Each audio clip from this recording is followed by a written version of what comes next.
Everybody is looking for a miracle, but what if it starts with just a drop of faith?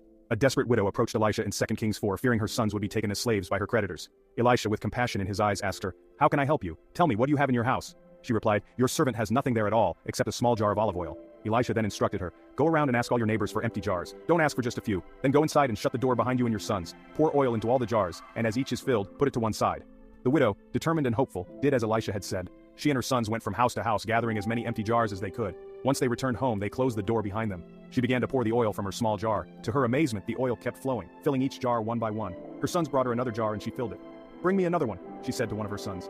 "But there is not a jar left," he replied. Then the miraculous flow of oil stopped. The widow, overwhelmed with gratitude and awe, went back to Elisha to report what had happened. Elisha told her, "Go, sell the oil and pay your debts. You and your sons can live on what is left." This story showcases God's miraculous provision and what can happen with a little bit of faith, obedience, and divine intervention. It teaches us that God can multiply even the smallest of resources when we trust in His instructions.